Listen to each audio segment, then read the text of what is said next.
You're listening to the No Labels, No Limits podcast with best-selling author Sarah Box, where you get the inside scoop on the steps action takers and decision makers take to align their purpose to their principles and achieve their goals in business and life. We focus on the mantra, no labels, no limits, no excuses. Each week, you'll hear from remarkable guests who have overcome challenges and obstacles to succeed in the face of adversity. By listening to their stories, you'll get practical tips, tools, and resources you can implement today to bust through your own internalized prisons of worry and doubt.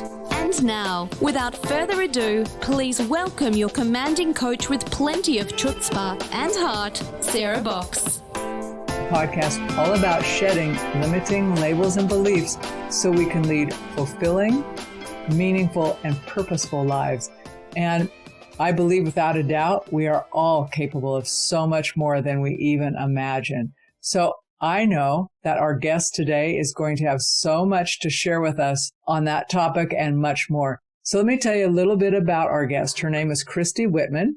Christy is a transformational leader, a celebrity coach, and a law of attraction expert.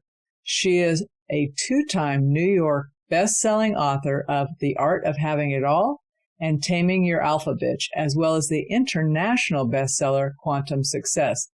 And she has a new book, The Desire Factor, that's going to be released in just a couple of weeks. And we're going to talk about that book because it's very timely to everything that's going on right now.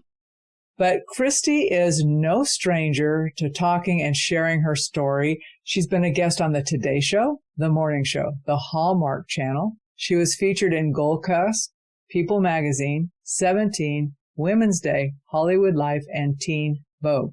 And as the CEO and founder of the Quantum Success Learning Academy and Quantum Success Coaching Academy, she has helped certified over 3,000 life coaches. So just take a step back and think about that. That is a lot of impact in the world, not only through her books and the work she does personally, but then through all of the coaches who are out with their ripple effect, carrying that work further into the world.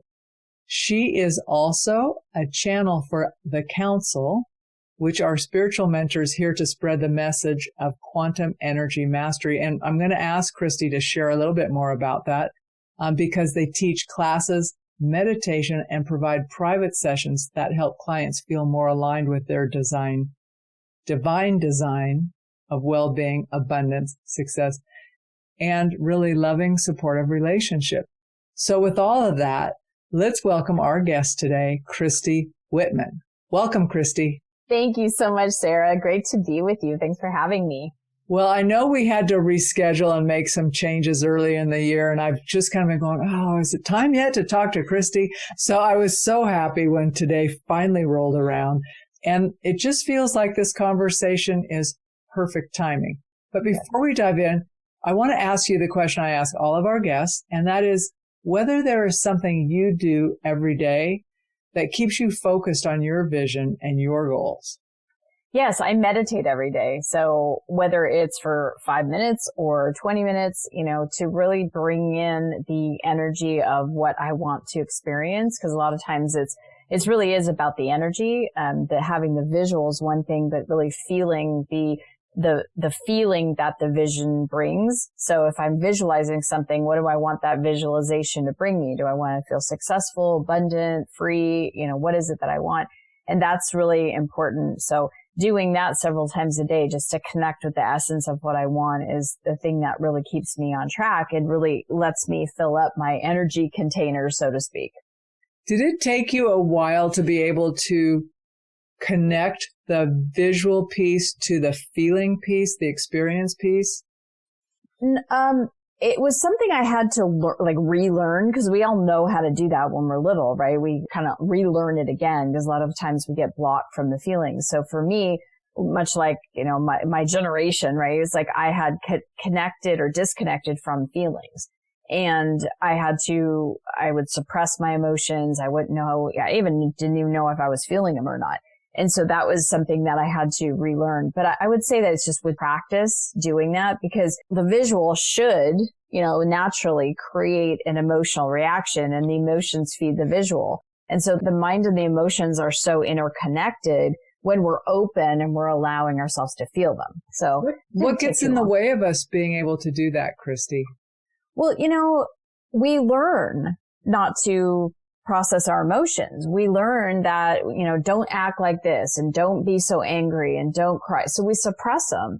And we do everything to just not process our emotions. And I know for me, from smoking cigarettes to, drinking too much or, shopping too much or whatever it was, drinking too much coffee, too much sugar. These are the things that we use as ways of escaping ourselves instead of just really sitting with ourselves and processing our emotions, because emotions, we don't have a lot of emotional intelligence as far as understanding what it is and how to actually process it. So once I learned how to process it, and it was actually my son when he was about 4 years old, I watched him and witnessed him, and I was like, wow, it just is that easy. We were driving away from our house, and we were driving about 40 minutes outside of our house because I got from my husband for his birthday an opportunity to drive a Lamborghini and a Ferrari, right? So he got to go on a racetrack and drive around, and that was like his dream. But we had to go to this racetrack that was 40 minutes away. And so all of a sudden my son is in the back seat and he's crying. And I said, honey, what's wrong? I miss my home, and he just starts crying. And if I was my mother in that moment, she would have said to me, oh, that's ridiculous. We've only been gone a short period of time. We're going to be back later. That, don't cry. That's stupid. She would tell me all the reasons not to cry.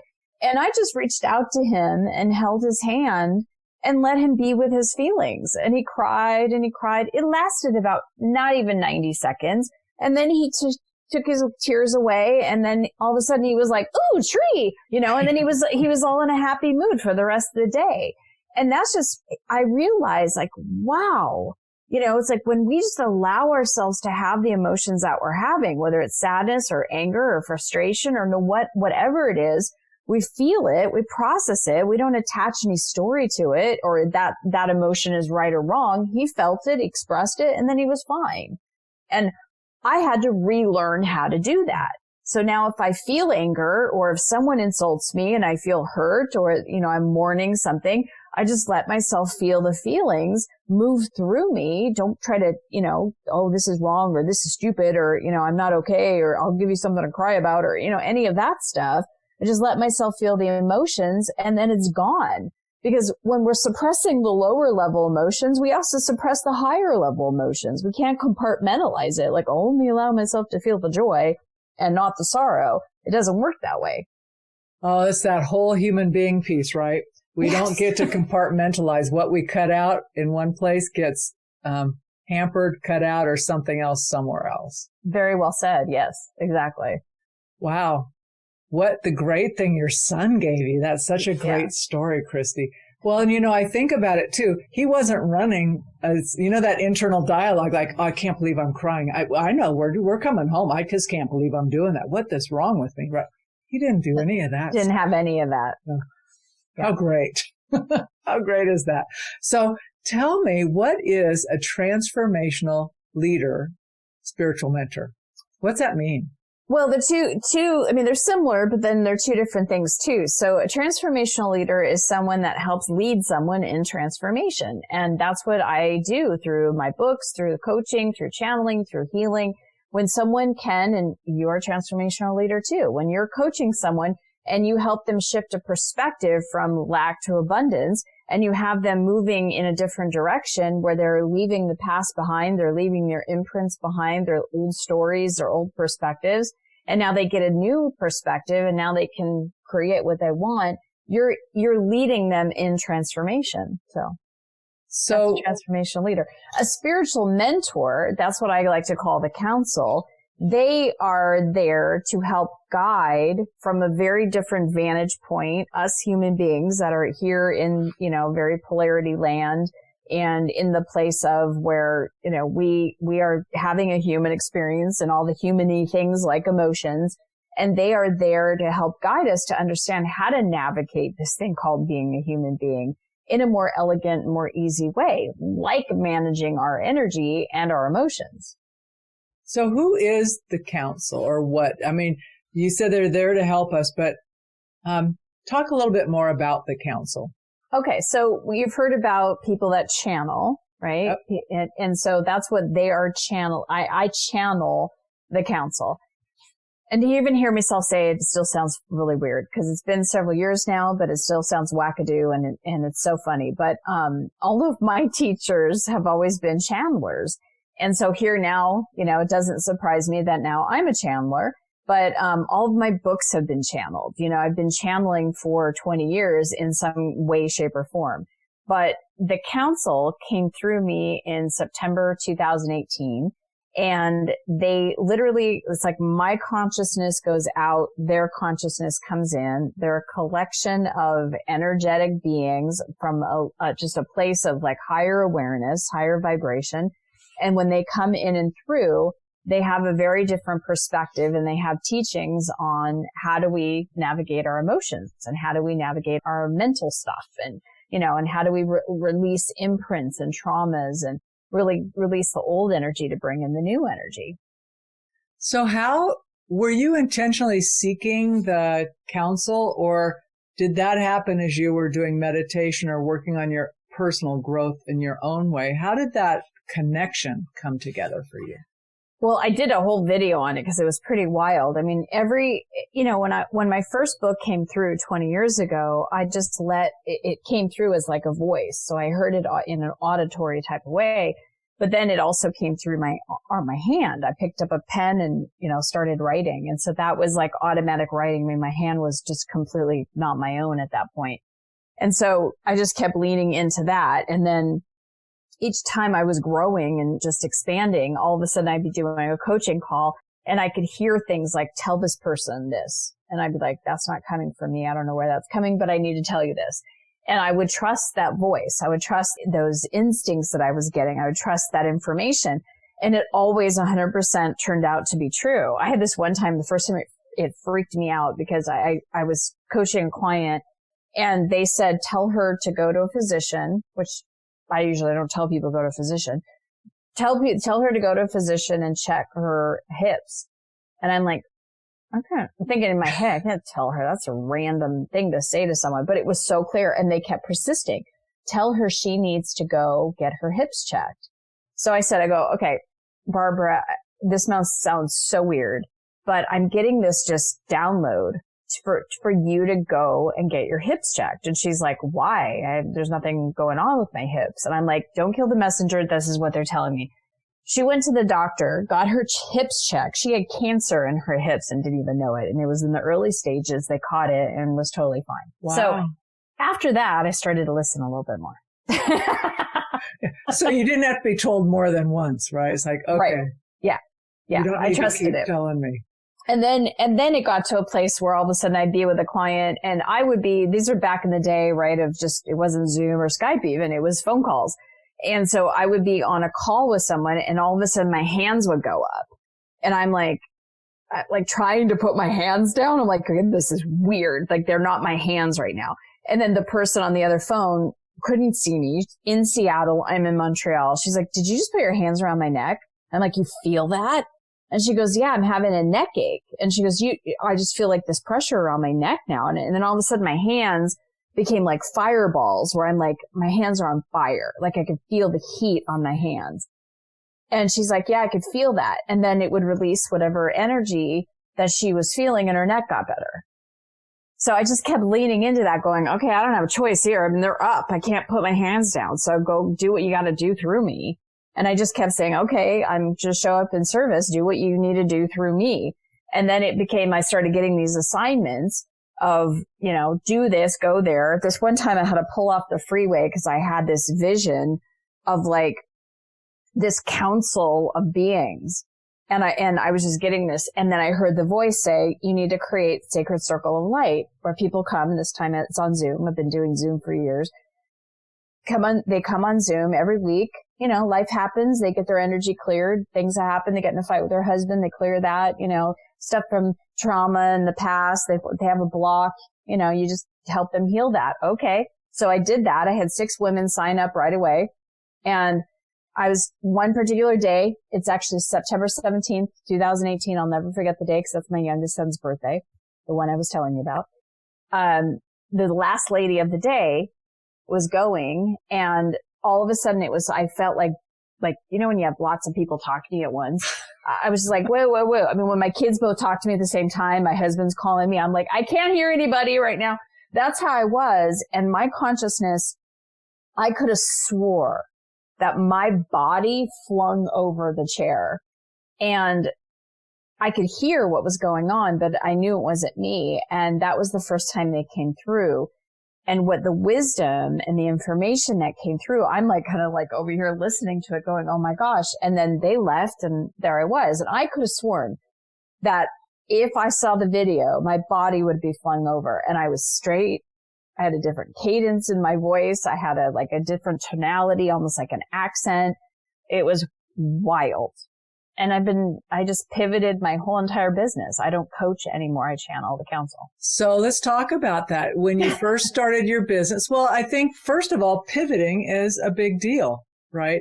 So because we can start out with an idea that something is one way, and we could be getting all kinds of signals that it really maybe shouldn't be that way anymore. Things have changed. So when you say, so I just pivoted everything, did you just what did you start out wanting to do? And then how does it look today? Like you said, you don't do your coaching anymore. You channel the counsel. So what were you doing when you started out, and what's it look like today for you? So when I first started my business, I mean, when I left corporate America, because I've been coaching for 20 years, and I was doing that at night on weekends while I did my day job. And 15 years ago, I went full time into my coaching, and it was all about coaching, teaching people, educating people, and coaching them on the universal laws, on the 7 essential laws, including law of attraction. And that's what I did. And I created courses way back when, before there was all these online courses. I think I had one of the first online courses online where people would come, and again, it was always on the telephone, it was like a teleconference. We would have the recordings, and they would be uploaded, to them and stuff. And they would have a workbook, and I would teach classes. And that's how I envisioned, and that's how I was running my business. And it started doing really, really well. And then one of the big pivots came while I was doing that. I was also speaking in high schools and colleges on suicide prevention, because my sister had committed suicide. And so I wanted to share and talk about, I was told by a marketing guru, because I didn't want to talk about that at all. I wanted to talk about empowerment. I wanted to talk about law of attraction. And he was like, no, colleges and high schools need people talking on suicide prevention. You've got a story, all you have to do is write a book about it. So I wrote another book about it on how to know if your friends are suicidal and what to do about it.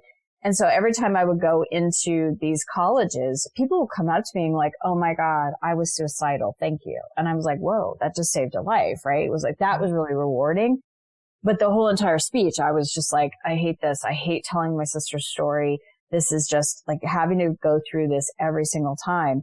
So I found myself putting in law of attraction, right? So talk about suicide, all that kind of stuff, and then helping them pivot and feel more inspired through law of attraction. It was through that part of the speech that I would come alive. And I'm like, that's what I'm passionate about. I'm not passionate about suicide prevention. Even though it's helping people and that feels good, there's other ways to help people.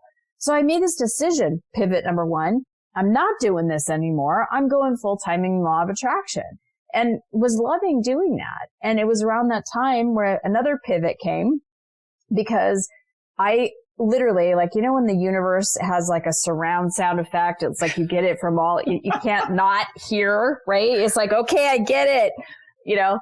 I literally within 4 days of each other, I had one woman I'll never forget on a Monday. Her name was Vanessa, and she was very super alpha. And she's like, Christy, I want you to certify me to do what you do. And I'm like, Vanessa, I don't do that. And I said, well, I can send you where I got certified. She's like, no, you have to certify me. You do it different. There's no other coach like you that does it with law of attraction like this. I want you to certify. I want to do exactly what you do. And I'm like, this is on a Monday. I don't have a law of attraction certification program. When you do, I'm going to sign up for it. Okay, great. the next 2 nights on Tuesday and Wednesday, I had this workshop on abundance that I was doing in a yoga studio in Montreal. And so the second night at the end, some guy comes up to me and he goes, I just figured out I have this big epiphany. I want to do what you do. Can you train me to do what you do? And I said, well, I don't do that. I could tell you where I went. And he's like, you should train people because there's more people that need to be doing what you're doing. And I'm like, all right, that's the second night in a row. This is the second time. So the second part of the workshop, a woman comes up to me immediately. She's all excited. She goes, I have to talk to you. I had just this awakening in the middle of the night. And she goes, I have to tell you, she goes, I want you to train and certify me to do what you do. And I'm like, this is crazy. This is like, okay, universe, I'm listening, right? So Thursday morning, I sit down with my pen and my paper and I'm like, okay, if you're wanting me to do this, go on this path of training people to do what I do, what would they need to know? And pen to paper. I just was writing. My hand was exhausted for 2 hours. The curriculum, the modules, the classes, the way to market it. I mean, everything just downloaded. And I got done and I pushed it back and I started reading what I wrote. I was like, this is incredible. Oh my gosh, right? This is amazing. And so I was like, that's the certification. So I started just thinking about it. And I started thinking about people I could connect with that I know that are in the law of attraction space and who might be willing to market it. And, even the cost of it, like all of it just went, here it is. And the very next day, so that was Thursday. That was the downpour day. On Friday morning, I was coaching a client says, oh my God, I had this total epiphany, like same wording and everything. I know what I want to do for the rest of my life. I want to do what you do. Will you coach me? Will you certify me? Will you train me? And I said, well, I think what's being created right now is a certification program for law of attraction coaches. I'll be the first person to sign up. And so I launched it and she was. And, that was when the Quantum Success Coaching Academy was born, where I certified over 3,000 coaches. And that was a big pivot because now it was like I was getting known to be the coach's coach and educating people on what is coaching and making it more mainstream and helping people get certified. And so that was a huge pivot, right? So I went down that way for a while and then all of a sudden the coaching started. A lot of other coaching certifications were popping up and I wasn't filling up as many classes. I didn't have much passion for doing it. It had been 12 years that I was doing it. And I'm like, okay, I feel like I've done this over and over again. And that's when the council came in. Let me ask you something. That as you're telling that story, first of all, I love your willingness to pivot, even if it took you 4 days. Come on now. That is not a long time to have to get the same message over and over. And thank goodness you were listening, because my experience has been when I ignore it, the messages get louder. And sometimes when they really get your attention, it's not nice, right? Like, hello. So, so you don't want to take care of your health? Well, here, we'll give you something to focus on then. Right. But anyway, you talked and mentioned passion more than once in that, like, I wasn't feeling the passion. I wasn't feeling that. So how much does how you feel about something, like what lights you up, thinking about your suicide presentations versus your law of attraction, the coaching, all of that, how much is that a guidepost to knowing where you should or we should or I should, whomever, where we should be playing to who we are? It's huge. I mean, because feeling good, the good feelings and I'll call it passion, right? That feeling of being passionate about something, loving something as I'm doing it is everything. That's the guide. That's the flow of energy. Because the way most people do is all effort out, and it's like you would get out ahead of the energy and we're trying to do it all by ourselves versus having the energy flow and we get to flow with the energy, kind of like surfing the wave, in the ocean. And when I'm passionate about something, when that passion is there and if it feels like that's the path I'm on for the time being, it might pivot, it might twist, it might turn, I might go left, but when I'm on it, it feels really good. I'm lit up about it. I'm excited about it. And, that's the whole premise with the desire factor, which is my new book that's out is that, we have these desires that get imprinted. And as long as we're following the energy of that desire and we feel passionate about it and we feel excited about it, it lights us up, then that's a good indication we're on the right path. But if we feel negative emotions, there's a couple of things. Maybe either it's not the right path for us, or there's too many blockages that we need to let go of and get back into alignment, or there's some stuff to clean up.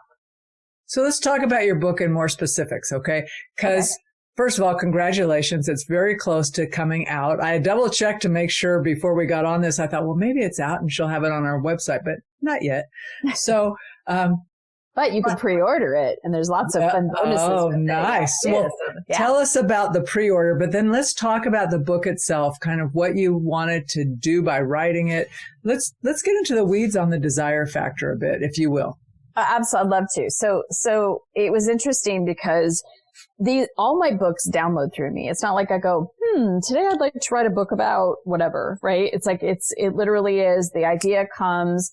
And I was on a cruise ship, and a lot of my books, my last book, Quantum Success, I was on a cruise ship. Likes to download the art of having it all. I just got off of cruise ships. There's something about cruise ships. I better go on another cruise ship if I want to water. Yes, I'm a big water girl. But so, it was really interesting because I had just come back from a day of being in Venice, and I had gifted my mom and my dad and my two boys and my husband this trip to the Mediterranean. And one of the places that we went to was Venice. And we had this beautiful day in the morning. I spent with the kids and my parents and my husband. We were sitting there in St. Marco's Square, and it was my dad's birthday, and there was a band there that sang happy birthday to him in Italian, and we were eating croissants and drinking cappuccino, and it was just a lovely morning. And then they went on the ship, and my husband and I did what I sought out to do when I went back, because this is my second visit to Venice, and I talk about this in the book, that I wanted to go into any store in Venice and buy whatever purse I wanted. Because years prior to that, I had just started my business. My husband was not my husband at the time. He was my boyfriend. And we went on a 2-week trip with my parents. And we went into Venice and we stayed there for 3 days. And I thought I had died and gone to heaven because I love fashion. And so here I am, Dior and Versace and Fendi and Valentino and Chanel and Louis Vuitton. The list went on and on of designers. And I was like a hummingbird going like in each different store. My husband was freaking out a bit because he's like, if you like this kind of stuff, I can't afford you. He's my boyfriend at the time. And I said, you don't need to afford me. As a matter of fact, right now, it doesn't make any sense for me to buy a purse or anything else from these stores because I just started my business. It doesn't make any sense. I don't have the kind of money right now. Everything I've got is going into my business, right? And I vowed someday we're going to come back here and I'm going to go in any of those stores and I'm going to pick myself up a handbag. And that's going to be a symbol of my success. And I said, so you don't have to worry about affording me. I'll afford myself, right? And so here we were several years later, had created a lot of success, a lot of financial success, was able to gift my parents and my kids and my husband on this trip. My husband and I just had this beautiful day. We went into Dolce & Gabbana. I found the perfect little purse and I was like, that's the one. And we sat down for a beautiful pasta lunch and, we're having some vino and having great conversation and just in this really great place. We get back on the ship. I'm looking at this bag and the voice comes in. How shallow, how materialistic. And I went, what? Wait a minute. This is a symbol of my success. This is a symbol of what I vowed to myself all those years ago. Like, look who I became. And that's when it was like, book, because there's so many people that go after their desires or want a desire and then say, well, that's shallow or that's materialistic or that's wrong to want that. When in reality, everything is energy and every form, whether it's a sum of money or a purse or a house or a car or a baby or a relationship or a business or anything that we manifest in this physical world is energy. And what is energy? It's the divine. So everything here, including us as a physical being, is both energy and matter. And so everything that's energy is spiritual. So isn't the experience of getting that purse a spiritual experience? It was for me, right? Well, how funny that the voice was that it almost the same as an inner critic voice, right? Yeah. Instead of being your spiritual, like, okay, here's the message. It's like, here's that little wah, wah, wah voice, right? That says, don't get too big for your britches. Who do you think you are? How shallow, right? Right. So, yeah. And it's all the stuff that we're conditioned with. Cause as I really followed back that voice of how shallow, it was my big sister. Because I used to be like, as a little girl, when we would get dressed up for Easter, I'd have the little dress with the little hat, and then I have the cute little purse and the cute little matching shoes, you know, and I think I'm all cute at 3 or 4 years old, right? I'm just shallow as a little girl. I just like to dress up, right? And she's like, you're so shallow. And I remember her telling me that, you know, it's like, why? Because I like to look nice. You know, and so that was like the big sister imprinting me into, you can't like nice things because that means you're shallow. And that's where this voice came in and went, everything here, you know, everything here is divinely guided, right? Unless it's imprinted into lack and limitation. So. Wow. So so when you set out to write The Desire Factor, that was another download? Yes. Oh yeah. So this was the first book that channeled through me, but with the counsel. And so this is the first book that I know where the channel came from, right? Like who I was channeling and what I was channeling. And, so it's very special because it's kind of like it's a manifestation of both the counsel and myself. And it's really near to my heart. And it's important conversation. Because it really busts the myth of a lot of what we were raised with. You know, like the council used this analogy the other day and I thought it was brilliant. Years and years ago, people used to listen to music on a record player, right? And then at some point it moved to 8 tracks, right? And then it went into cassettes and then it went into CDs. And now most people download their music, right? So it's like this evolution. But the same old religions stay the same and still say the same things and have not evolved or moved. Like it hasn't moved. It hasn't evolved. And so that image of what I knew God to be was that old, it's kind of like Santa Claus sitting on a cloud, judging me for the good and the bad that I'm doing, right? To decide, am I going to heaven or am I going to hell? And I figured I messed up so many times. I might as well just throw it all to the wind and I'm just going to go to hell and just be a bad girl. Because I'm already going to hell. I'm not on the nice list. I'm on the naughty list. Right. And so it was a condemning God. It was someone outside of me. And in my spiritual, you know, evolution and all that I've learned, it's like, wait, no, the very breath that's breathing me, the one that's beating my heart is the divine. I'm not saying I'm God, but I'm a ray of God like you are, like everybody is. Like the sun has its rays. We're not the sun, we're the rays. We're not the whole ocean, but we're the wave. And so that part of me, that's life, that's in me. When was the last time you had to beat your own heart? Yeah, thank goodness, no. Have not ever had to do that. Right. Well, that's done for us all the time. And that's life doing it for us, right? So it's like that life's in me. That life is my life partner. And so the God that I've come to know, the divine that I've come to know, if it shows me a beautiful shiny apple, it wants me to eat it. I don't buy the story of Eve saw an apple in a tree with a snake. The last time I checked, snakes don't talk. And so why would the divine show an apple and say, you can't eat that? It's like that old saying, have your cake and eat it too. Well, yeah, if there's cake, I want to eat it. What's the point of the cake if you can't eat it? Oh, that's a good one. So describe the book. Like, how is it laid out? Who is it intended for? Is it to be read to be enjoyed, or is it a workbook? Just describe the experience of being with you in the book with the count. That's such a good question. Such good questions. Here's the way I could best describe it. It's like an owner's manual for a human being. I had a woman that interviewed me the other day, and she goes, I've read every book on manifestation. And she said, and I've even taught manifestation classes. And she goes, and the desire factor takes all of that to a whole new level. And the reason it does is because people have learned different pieces of the manifestation puzzle, but they don't know the order to put it in. And the desire factor is like having a padlock where if you don't get the steps in the right order, it doesn't open.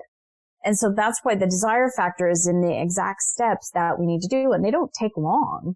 It's not like, there's, weeks and months between each step. I mean, they take moments when you learn the process. And so it's for anybody that really wants to just live their best life, because the desire factor is not necessarily about the end desire and getting the stuff, although that's cool for the personality to have. It's who we become in the process. And it's understanding who we are as a physical human being, but also as energy and mastering our own energy. And so it really is, it is a guidebook, because at the end, there are, really powerful questions to help you go inside. And then there's also meditations. But here's the thing that I did. When you buy the book and you go to thedesirefactor.com, you immediately get 3 processes that help you get into that energy right away from the council. You also get live coaching free from them again, this bundle is like $900 for a $15 book, $14.99 book. It's a $700 coaching program that you get for free that takes through each and every principle in the book. But I've also recorded the meditations, because I don't know about you, but how many times have you read a book and there's like a meditation or like a process at the end of the book, and you're trying to take yourself through it by reading, going, okay, gently close your eyes. Well, then how am I supposed to keep reading if I'm gently closing my eyes? No kidding. Right? And so I'm going, gently close it takes several deep breaths. Okay, so I got to close my eyes. And now what comes next? Okay. So I recorded the processes that are in the book so that someone can just read the book and go, okay, now's the time for the chapter 1 process. Let me just receive it so I don't have to try to read it and do it at the same time. I mean, think about it, Sarah. How many times have you tried to coach yourself and then be the client at the same time? It's so much easier to have a coach. No, can't do that. No, in fact, I was talking to my business manager a week and a half ago, and she and I were talking. I said, oh my gosh, I need me. And she started laughing. She goes, well, you know what to ask. I said, you can't ask yourself. You're in it. You can't own it when you're in it. You need to step back. So I love that analogy. But also it's true. Whenever I read that, close your eyes, I'm thinking, I am reading a book, right? Unless it's on Audible, when I can say pause here and we're going to go into this. That's a whole other gig, right? Right. Yeah. But close your eyes. Okay. Yeah. Close your eyes and now take deep breaths, but I can't read. Yeah. So, I mean, I wanted to make it user friendly because it is a book that, you're not going to read it front to back in one sitting because it's deep. Every single page, every single word is infused with the council's energy. So even just having the book, I mean, you can see the cover of the book. It's like just the energy of it. It's just so, it's just infused with energy. It's so beautiful just to even hold it, right?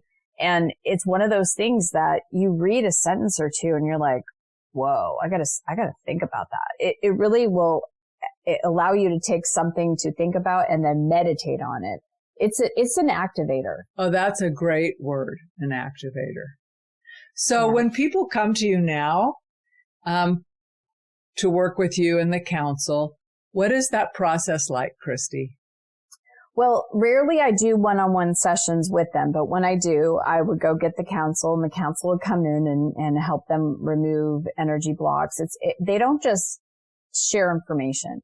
Okay. It's when you're with them, the energy, just by being in their energy, you resonate higher. It's just how energy works, right? You're with people that have low energy, your energy drops. With people that have higher energy, right? Well, they're not people. They transmit through a people, so their energy is much higher than mine. So if you think that I have a lot of energy and high energy, wait till you meet the council. Their energy is like, you feel them. The wisdom that comes through is a whole nother level. And then on top of that, they see us holographically. So they can, it's actually, quite remarkable. They'll work with someone in a group setting, we have a class called Quantum Energy Mastery. That was another huge, here you go, download. Here's the modules. Here's the classes. Here's how it's structured. It was all given to me. But they'll work with someone. They'll see someone's hologram and go, okay, you've got a block around your heart center. Something happened when you were 4 years old. I don't need to know what it is. They don't want to know the story. They don't want the person to go into the story. They're like, there's a block here. Let's process it. And every single time I had one woman say to me, I've never shared this with anybody. There's no way for them to even know this, but that's when I was sexually abused. She didn't share that with anybody ever in her whole entire life. And they saw the moment and the exact time it happened and helped her release that block. And she's like, oh my God, I'm now free of something I literally had for 60 years of my life. Other people, they'll go in and it's like, when you were about 5.5 years old, like that's when my parents got a divorce, right? Or when you were 7, it's like, oh, that's when I moved from the town that I loved to this other place that I didn't. It's like they see holographically when a person had an energetic imprint. Unlike my son who cried and let it go, they held it in, or they were told don't cry or don't be angry, or, children are not supposed to talk about this, or, whatever it is, right? If you talk about this, you'll get in big trouble. So they shut down. Can you imagine a little girl sexually abused at 4 years old, never to utter those words to anybody ever before, not even a therapist, and holding on to that. And they were able to go in there and go, let's bust this. Let's get it out of there. So it's beyond a gift. It's just, they are remarkable. So we do meditation series together. We do quantum energy mastery together. We do healing events together. And we do, of course, the Sacred Circle of Light, where all of this beautiful, juicy stuff, happened in the first place. So there are many, many ways people can benefit from you beyond, the book obviously is a clear pathway. Yeah. Your other books, as well as these other venues. So someone listening to this today, Christy, what is the best way for them to learn more about you and connect with you? I'd say go to thedesirefactor.com. Get the book. It's $14.99 and includes shipping and handling in the States. If you're beyond the States, and you have to pay shipping. But, you go there and you get all these bonuses. It's like the council has showed me, it's like, this is a portal. It's a book, but it's a portal for really expansion and growth, and really returning us back to who we're designed to be. We're not here to struggle and suffer and be, mired in the contrast and the suffer, like the separation and the lack and the drama and the chaos. That stuff exists, but it needs to be just something that we notice and go, oh, okay, let me pivot off of that so I can live my best life and move more into the abundance and what I'm passionate about, and flow my desires, and, have the things and be the thing and experience the things that I want to. We're here to thrive and to feel good. And so this is a portal to help us all do this. Well, I want to thank you for writing it. I am really interested in reading it, so I'm glad to know that I don't have to wait. I can wait, but I don't have to wait. And I'm going to encourage folks to do it. I want to give you one reflection as you were holding the book and describing the book. So if you're listening to this on the podcast, you can't see Christy, but when she was holding the book, there was like just this beaming energy around the book. And I'm thinking, I bet just having the book is an energy elevator as well. It is. Yeah, it's clear. You just kind of went, so fun, so very fun. So Christy, thanks again. I hope you will consider coming back and being another guest, or being the same guest at another time in the future. Well, I actually could bring in the council. That would be like having a whole new guest. So I would love to do that. Let's talk about that, because that would be super interesting. And I just think it's the right thing to be doing right now. For whatever reason, it just feels right. Yeah. It is. It's just, I feel so blessed. Honestly, I just feel so grateful and blessed. So thank you so much, Sarah, for having me on the show. It really is my pleasure. Thanks, Christy. You've been listening to the No Labels, No Limits podcast with best-selling author, change agent, and strategic vision coach, Sarah Box. You can grab the show notes and find out how to work with Sarah at sarahbox.com/No Labels, No Limits podcast. We'd love this podcast to reach as many people as possible. So please remember to rate, leave a 5-star review, and share the podcast with someone you think would get value from this conversation. Until next time, keep taking those daily action steps to align your purpose to your principles and achieve your goals in business and life.